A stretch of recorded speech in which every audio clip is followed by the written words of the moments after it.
Sang Maha Kuasa mewujudkan dirinya menjadi sosok manusia di antara mereka supaya bisa menjadi contoh, menjadi pengayom dan penggembala, bahasa orang Nasrani ya, menjadi penggembala gitu. Inilah yang disebut Tuhan Yesus. Kalau orang tidak senang, wah apa itu Dewi Maria itu tidak punya suami kok punya anak. Apa kira-kira melacurkan diri? Bukan seperti itu. Dewi Maria wanita suci itu artinya lah bumi. Bumi itu ya alam yang kita huni ini. Alam yang kita huni ini suatu saat lalu Sang Maha wujudkan diri menjadi manusia tadi itu memberi suri teladan. Tugasnya ngemong, menggembala, ya, menggembala gitu. Lalu yang kedua, pada waktu bumi itu mulai kondusif, baik ya, di situ ada plasenta deh. Plasenta yang gelundung itu di hutan itu. Gelundung lama banget tuh. Setelah itu ada binatang-binatang, harimau, ada gajah, ada kijang, ada segala macam bentuk binatang. Jadi karena negara kita sudah jiwa kapitalisnya banyak, duit yang dicetak 100% di Indonesia ini, yang 80% itu gerombol di Jakarta. Ada di bawah bantal, ada di taruh Singapura, ada yang taruh Hong Kong. Yang 20% direbut rakyat pemilik bangsa Sabang Merauke. Hambok berdoa sampai tenggorokannya jebol, ya tetap dapat kericik tadi. Berarti yang uang banyaknya disimpan di sana, iya. Yang 20%-nya diputer di rakyat itu ya. Direbut seluruh Indonesia ini. Nah, ini adalah taktik manusia-manusia yang diperalat oleh kaum kapitalis, kaum imperialis. Sistem yang gitu ya? Iya, lalu berubahlah sistem itu. Oleh karena itu sekarang yang patut mawas diri itu adalah orang-orang di Senayan. Terus apa fungsi orang Senayan menjadi wakil rakyat itu? Yo, sana enak Dik. Kalau sekarang sebulan aja mungkin kalau 70 juta dapat, belum reses, belum ini. Lah rakyat sekarang itu loh. Hidup sehari-hari beli nasi sekilo besok makan apa itu loh. Bingung Dik.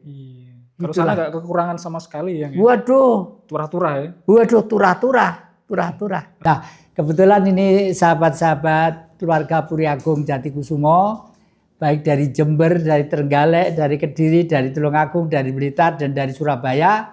Ini yang beberapa hari yang lalu Anda selalu bertanya, kapan Mbah Ngaji Roso, kapan sekarang adik-adik mulai datang. Nah, adik-adik sebenarnya apa yang perlu kita hari ini kita udal-udal ini. Nah, oke, tema hari ini yang tentang perspektif spiritual jiwa, uang, dan negara. Nah, jadi ini kan lagi ramai banget di Indonesia ini tentang perekonomian yang lagi nggak baik-baik saja ya. Iya. Nah, jiwa, uang, dan negara ya. Iya. Pas. G. Nah, apakah secara spiritual negara bisa dianggap melanggar hukum alam yang ketika memaksa rakyat lewat pajak, pembukaan rekening seperti itu, penyitaan emas atau tanah pribadi? Nah, itu seperti apa yang tanggapannya? Kemarin itu Eyang itu membuka satu situs di grup grup WA ya. Iya. TKW kita yang bekerja di Hong Kong sampai nangis muring-muring karena apa? Gajinya itu disimpan untuk nanti kalau pulang ke Indonesia dibekukan, sampai nangis muring-muring dan ngata-ngatain yang sangat tidak pantas untuk pejabat di negeri ini. Tapi yang tidak bisa menyalahkan, itulah kondisi objektif ya. Jadi memang bagaimanapun uang adalah alat komunikasi pergaulan ekonomi ya. Dengan uang itu perekonomian menjadi ringan. Antar orang, antar desa, antar tempat dan sebagainya. Tapi kalau uang itu sudah sedemikian rupa lalu dibekukan, kan mandek juga. Satu, yang kedua mau tidak mau bahasa adalah ngerampas haknya orang. Itu melanggar.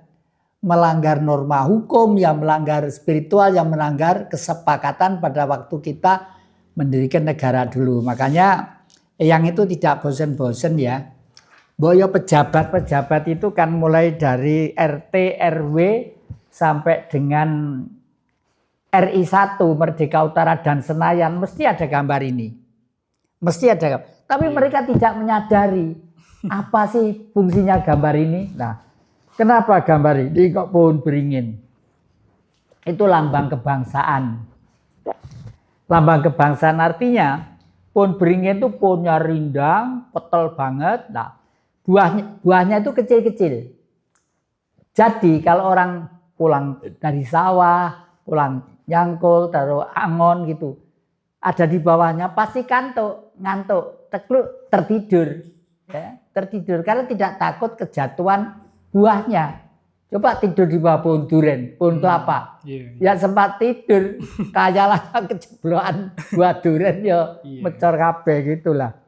Ini artinya pemerintah itu tugasnya supaya rakyat penghuni negeri ini yang memilih, yang disebut bangsa yang memilih negara, itu tidak boleh susah gara-gara PLN nanti bagaimana anunya, pulsanya.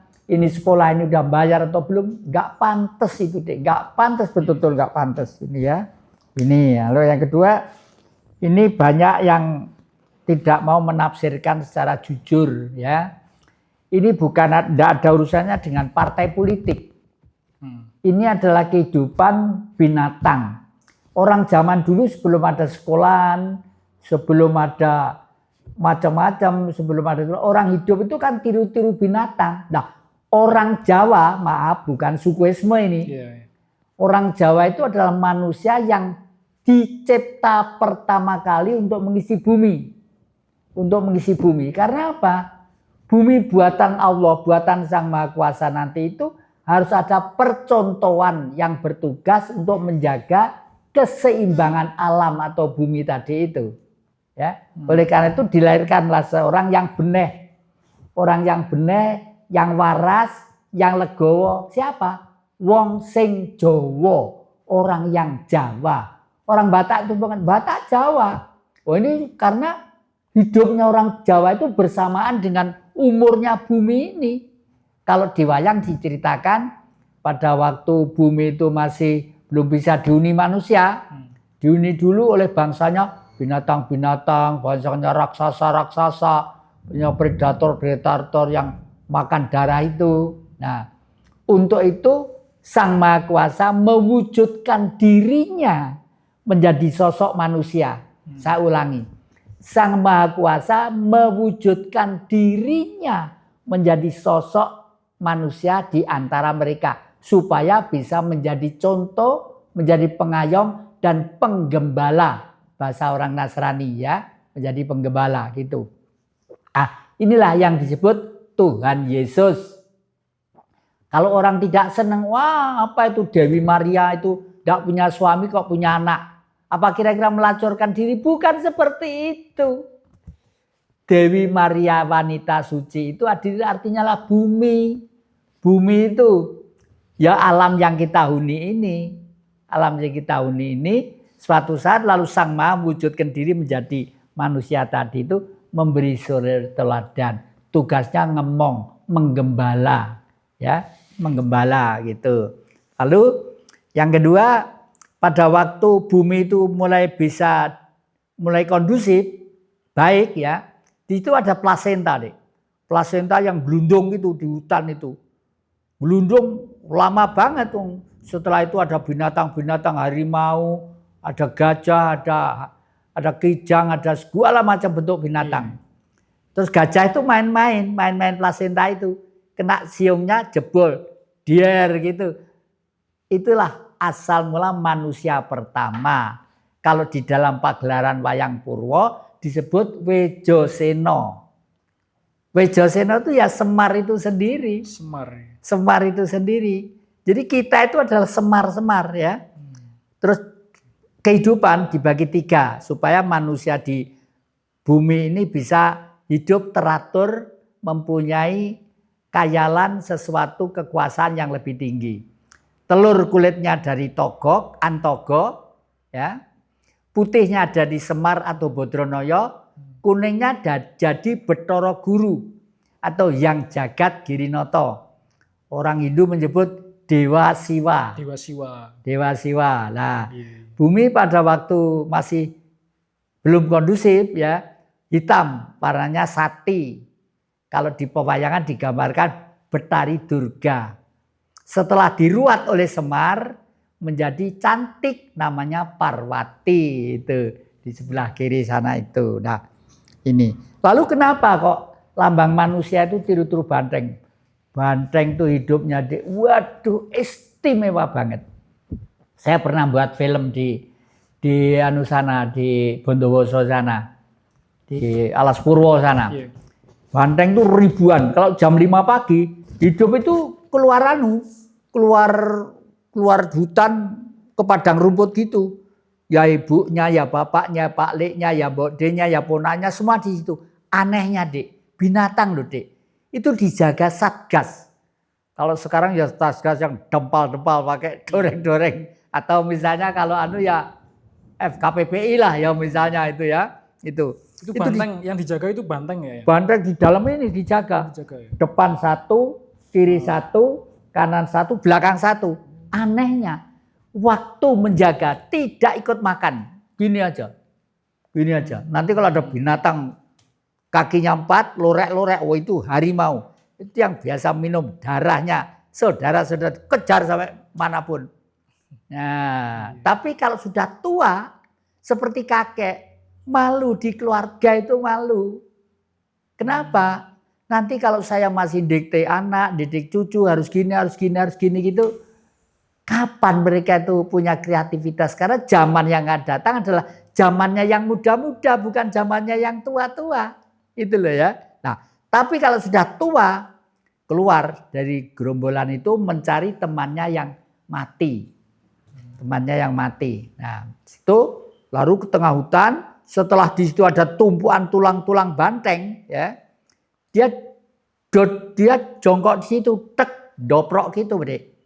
Dengan maksud supaya saya mati loh. Supaya saya mati karena dia sadar kan, semua kehidupan itu tidak ada yang langgeng. Semua punya umur. Cacing punya umur, suket punya umur, anu punya umur, semua punya umur. Ada masanya gitu. Ada masanya. Coba sehebat itu. Lah, terdoprok gitu, dimakan set perutnya lama-lama. Konon katanya orang tua, kalau kita nemu banteng, kepalanya banteng, ya, yang mati ngorak tadi itu, waduh, itu untuk pusaka ditaruh di rumah bagus deh. Kerangkanya itu ya. Kerangka banteng itu ya? Iya, ada banteng itu. Yang punya itu. Di sini, ditaruh sini? Ya, saya simpen di rumah Malang. Oh, ya. Ya buat taruh di anu gitu, di rumah, di depan, atas gitu. Ini ya, okay. Jadi pandangan Eyang sangat melanggar hukum alam banget gitu. Iya, betul. Memang saya prihatin akhir-akhir ini kita sudah melanggar hukum alam. Alam itu hidup dan alam itu pasti ya. Pasti. Oleh karena itu alam itu digambarkan bumi tadi itu, yang bumi dengan dialektika dan kehidupan sifat dan karakternya, dan setiap kurun waktu tertentu itu harus dievaluasi. Sampai di mana saat ini bumi itu masih cinta terhadap manusia apa tidak? Menurut saya tidak. Karena apa? Karena aroganisme dari nafsu manusia yang pengen kaya raya, mengeksploiter bumi, lah ini ugal-ugalan. Dalam politik disebut kaum kapitalis. Nah, kaum kapitalis menciptakan diri supaya bebas. Akhirnya lahirlah suatu sistem yang namanya liberal. Ya, pada waktu kekuasaan presiden yang ke-7, Indonesia itu sudah negara, bukan negara Pancasila, negara liberal yang kapitalistis. Liberal yang kapitalistis. Buktinya apa? Jadi karena negara kita sudah jiwa kapitalisnya banyak, duit yang dicetak 100% di Indonesia ini, yang 80% itu gerombol di Jakarta. Ada di bawah bantal, ada ditaruh Singapura, ada yang taruh Hong Kong. Yang 20% direbut rakyat pemilik bangsa Sabang Merauke. Mbok berdoa sampai tenggorokannya jebol, ya tetap dapat kericik tadi. Oh, berarti yang uang banyaknya disimpan di sana, Iya. yang 20%-nya diputer di Iya, rakyat itu. Ya? direbut seluruh Indonesia ini. Nah, ini adalah taktik manusia-manusia yang diperalat oleh kaum kapitalis, kaum imperialis. Sistem yang gitu ya? Iya, lalu Sistem, berubahlah sistem itu. Oleh karena itu, sekarang yang patut mawas diri itu adalah orang-orang di Senayan. Terus apa fungsi orang Senayan menjadi wakil rakyat itu? Ya, sana enak, Dik. Kalau sekarang sebulan aja mungkin kalau 70 juta dapat, belum reses, belum ini. Lah rakyat sekarang itu loh. Waduh. Hidup sehari-hari beli nasi sekilo besok makan apa itu loh. Bingung, Dik. Iya. Kalau sana nggak kekurangan sama sekali yang Waduh. turah-turah ya. Waduh, turah-turah. Rakyatnya jungkir Iya, balik. dan dia tidak mungkin mau merubah undang-undang. Makanya yang meskipun sudah tua ini ya, masih aktif kemana-mana. Nanti tanggal 18 itu saya diundang orang-orang nasionalis di Jember. Lalu diundang di Trenggalek, diundang di Kediri, di Blitar, di mana-mana. Ya untuk ngomong aja. Ngomong aja untuk apa? Menyelamatkan diri dari kemungkinan-kemungkinan yang sekarang ini akan menyakiti kita. Katakanlah kita mau cari modal utangan di bank, boreknya ya enggak ada.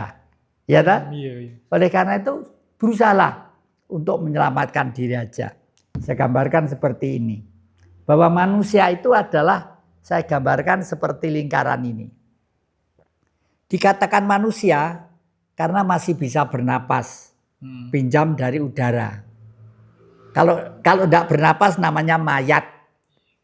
Kalau kelakuannya jelek itu buatange sapa kuwi? Gowaan kono pangan kirek. Tapi kalau kelakuannya baik, waduh almarhum itu siapa namanya? Mari kita tempatkan yang bagus, kita pas gitulah. Terus ini apa? Manusia itu mempunyai tulang. Dipinjami air, mempunyai daging, dipinjami tanah warna hitam, dipinjami udara untuk bernapas, dipinjami darah dari api. Di tengah itu gambaran Tuhan. Saya gambarkan emas yang suci, gitu ya. Nah, jadi ini angan-angan. Semua kehidupan itu pasti punya angan-angan. Karena apa? Karena punya perut. Loh, hubungannya apa perut dengan angan-angan? Titah kehidupan di bumi ini kalau perutnya lapar, angen-angennya pengen makan, ya dah. Pengen makan tuh belum kenyang, mau pengen kok. Harus makan. Misalnya adik-adik sebelum makan pergi ke dapur, oh ibu belum masak, oh mungkin masih arisan, mungkin masih kulaan apa, mau ke warung, nggak langsung ke warung, pegang saku dulu, buka dompet, ya dah, isinya berapa, hendak buka langsung ke warung. Ternyata 2.000, kadung pesen sate gulai ya tinggal sepatu ya peribahasa seperti itu. Inilah kalau orang sudah tidak punya kemelekatan tentang kebendaan seperti ini, berarti dijamin nanti akan masuk surga. Dijamin masuk surga. Lah ini banteng tadi itu. Kalau ini tentang Indonesia. Nggak mungkin di Indonesia tidak berbaju atau nggak mungkin di Indonesia itu tidak makan. Karena padi lambang kapas kesuburan, kemakmuran. Kapas itu coba adik-adik pergi dari Tuban ke sini ya. Yeah. Kates itu siapa nandur? Hampir setiap desa itu tukul kates. Yeah. Pisang itu siapa nandur? Iya toh? Iya, kok bisa yang gitu? Lah iya. Nggak ada yang nanam ya? Nggak ada nanam, nggak ada. Tapi tumbuhnya tuh merata. Di semua daerah jadi, ada. Makanya terhadap burung-burung binatang-binatang pun jangan suka menyiksa. Diburu itu ya? Karena burung-burung tuh notol bijinya dimakan terus dinelek di sana. Sebar gitu. Okay. Biasanya gitu. Okay. Ini kalau ini rantai itu arti kerukunan gotong royong. Bahwa Pancasila itu berangkat dari gotong royong.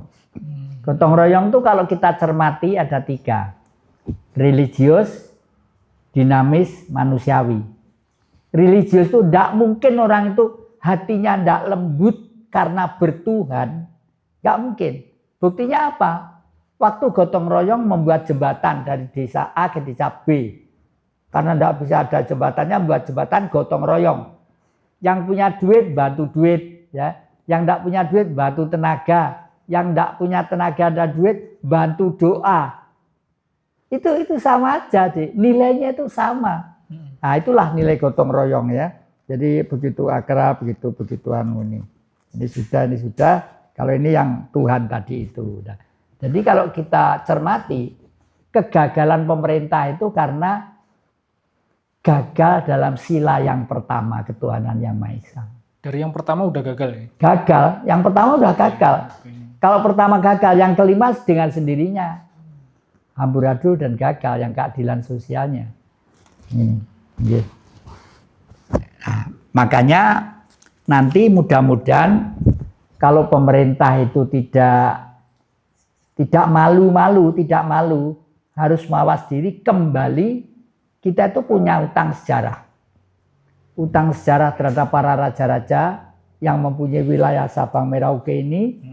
Utang sejarah kemerdekaan 17 Agustus 45 dan utang sejarah tahun 65. Para raja-raja itu apa? Meninggalkan bumi di mana-mana. Ya, keraton ini punya bumi di sana, keraton bumi di sana dan terus itu harus, meskipun tidak, raja-raja tidak akan minta kembali, tapi jangan menganggap enteng raja-raja. Makanya kakek ini berusaha untuk menghimpun kembali raja-raja bisa bersatu. Bila perlu nanti membuat sikap politik. Kalau tidak ada halang merintang, nanti saya kumpulkan di Istana Gebang Blitar. Di sana membuat pernyataan. Mengingat Republik Indonesia sudah nyimpang jauh dari cita-cita kemerdekaan. Oleh karena itu para raja-raja untuk sepakat berjalan menampung aspirasi adat, budaya, kesenian, dan kearifan lokal untuk menjaga kedamaian ketentraman rakyat. Rencana seperti itu. Nah, ini ya. Nah, Pancasila yang benar itu hanya 5K. 5K. Yang asli itu ini yang asli. Ketuhanan yang Maha Esa, kebangsaan, kemanusiaan, kerakyatan, keadilan sosial. Terus ini tahun 74, zaman kekuasaan Orde Baru, atas usul Amerika supaya dirubah. Kebangsaan itu zaman nomor 2 itu kemanusiaan. Kenapa?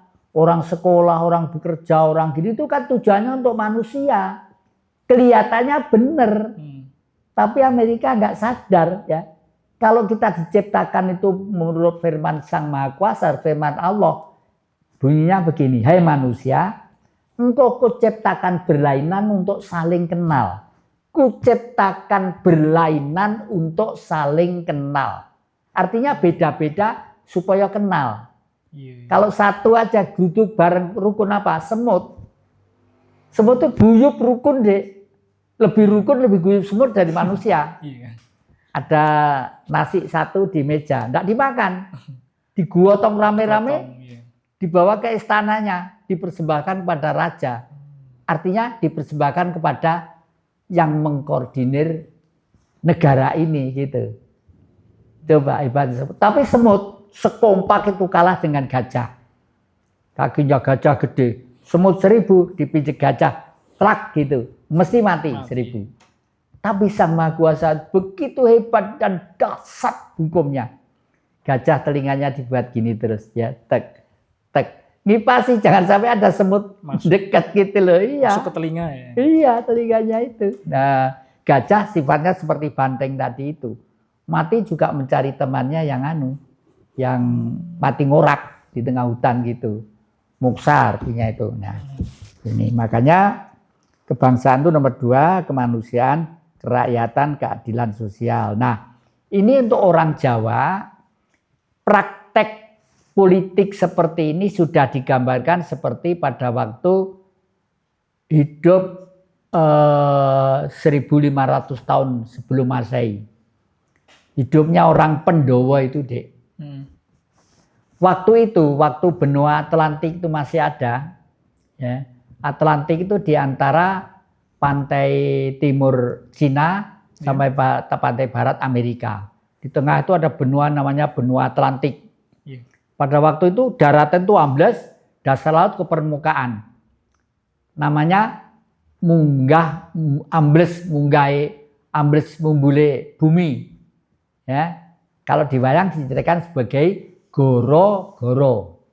Goro-goro tanggap warsosira juga kayak bumi kocak, gunung moyak mayik. Ya.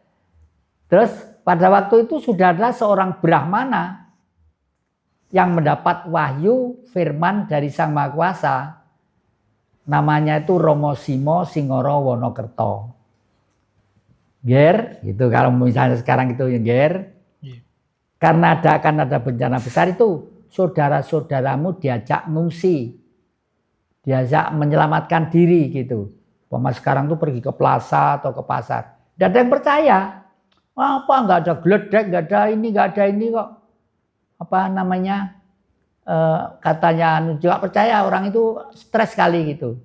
Karena itu sudah kehendak Sang Maha Kuasa, ikut 9 orang.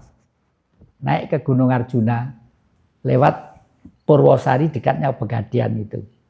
Di sana ada petilasan semar-semar sampai perpat kepanasan. Itu sampai ke kepanasan, nah, terus Pendawa itu apa aslinya? Satu Puntadewa. Punto Dewo. Punto itu wujud real, dewa itu gaib.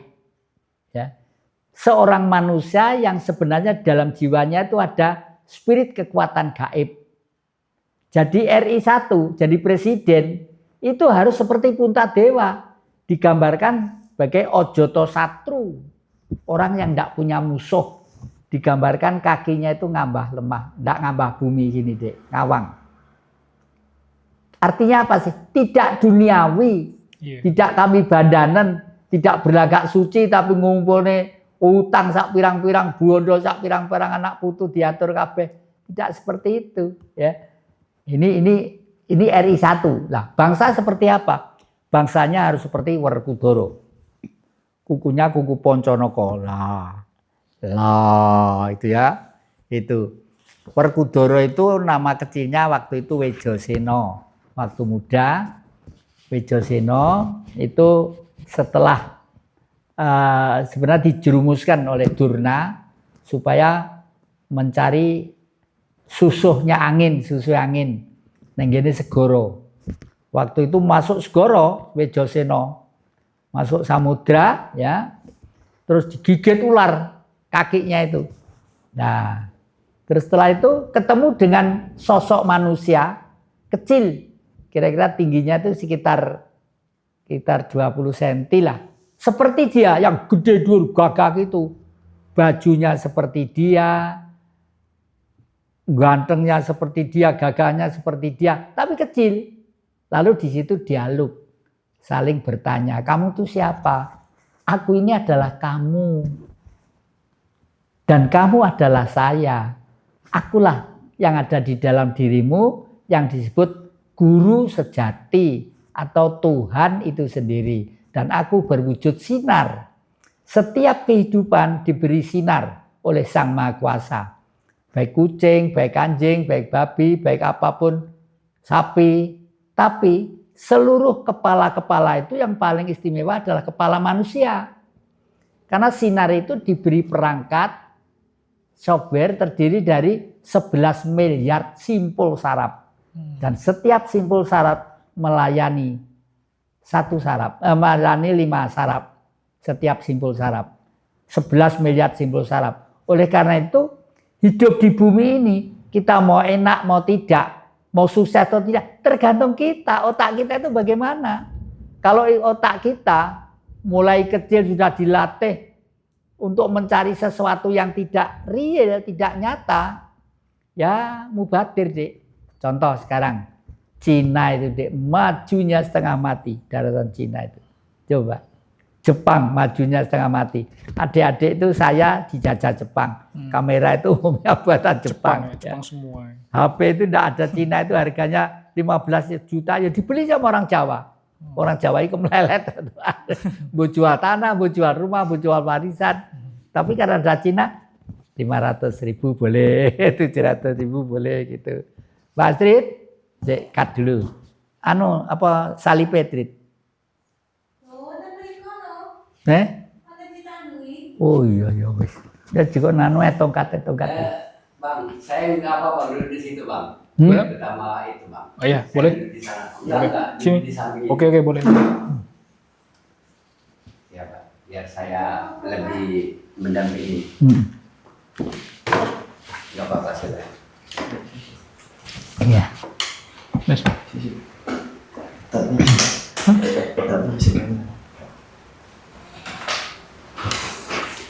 Biar komen orang bertambah luar biasa kan gitu, Bang. Ya silakan abang aja yang ngomong, kalau saya hanya diam aja. Iya, Bang. ya, nanti saya tanya. Lah ya. Saya kenalkan aja ini dari Lah, ya. dari. Nanti kan sendiri ada yang tahu. Iya. Nah, oke, yang kita lanjut ke pertanyaan selanjutnya. Iya. Nah, ini rakyat kan disuruh taat pajak, tetapi pejabat seperti Tom Lembong kemarin justru dapat abolisi pajak gitu. Apakah ini bentuk ketidakadilan yang akan kembali sebagai karma kolektif? Nah, menurut Eyang gimana ini? Ya jelas itu merupakan satu tidak keadilan ya. Jadi yang gede itu dapat dispensasi sedemikian besarnya, yang kecil malah ditekan lah. Ini ngaji rasa itu pengaruhnya besar sekali. Luar Ini biasa, ya.